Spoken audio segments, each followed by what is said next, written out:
Hi all, welcome to Cricarena.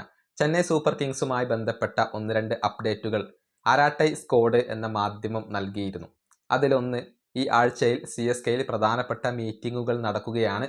2-3 മീറ്റിങ്ങുകൾ ഈ ആഴ്ചയിൽ Chennai super കിങ്സിനകത്ത് നടക്കും എന്നാണ് ആരാട്ടൈ സ്ക്വാഡ് പറഞ്ഞിട്ടുള്ളത്.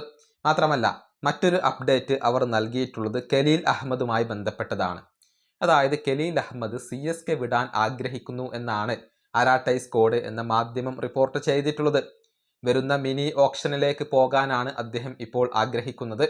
കാരണം നിലവിൽ ലഭിക്കുന്നതിനേക്കാൾ കൂടുതൽ പണം ലഭിക്കാൻ അദ്ദേഹം ആഗ്രഹിക്കുന്നു. കഴിഞ്ഞ ഓപ്ഷനിൽ ഓക്കിബ് നബിക്ക് 8 കോടി രൂപക്ക് മുകളിലാണ് ലഭിച്ചിട്ടുള്ളത്. ഇതൊക്കെ കലീൽ അഹമ്മദിനെ ഇപ്പോൾ പ്രലോഭിപ്പിക്കുന്നു. അതായത് നിലവിൽ തനിക്ക് ലഭിച്ചുകൊണ്ടിരിക്കുന്നതിനേക്കാൾ വലിയ ഒരു തുക ലഭിക്കാൻ അർഹതയുള്ള ഒരു താരമാണ് താൻ എന്നാണ് കലീൽ അഹമ്മദ് വിശ്വസിക്കുന്നത്. അടുത്ത ഓപ്ഷനിലേക്ക് പോയി കഴിഞ്ഞാൽ കൂടുതൽ പണം ലഭിക്കും എന്ന് അദ്ദേഹം വിശ്വസിക്കുന്നു. അതുകൊണ്ട് തന്നെ പോകാൻ അനുവദിക്കണം എന്നുള്ള ഒരു റിക്വസ്റ്റ് കലീൽ അഹമ്മദ് ചെന്നൈ സൂപ്പർ കിങ്സിനോട് നടത്തും എന്നാണ് ആരാട്ടൈ സ്ക്വാഡ് ഇപ്പോൾ റിപ്പോർട്ട് ചെയ്തിട്ടുള്ളത്. 4,80,00,000 രൂപ നൽകിക്കൊണ്ടായിരുന്നു CSK ഇദ്ദേഹത്തെ സ്വന്തമാക്കിയിരുന്നത്. കഴിഞ്ഞ സീസണിൽ 5 മത്സരങ്ങൾ കളിച്ച താരം 2 വിക്കറ്റുകൾ വീഴ്ത്തിയിട്ടുണ്ട്. പിന്നീട് പരിക്ക് മൂലം അദ്ദേഹം പുറത്തായി എന്നുള്ളതാണ്.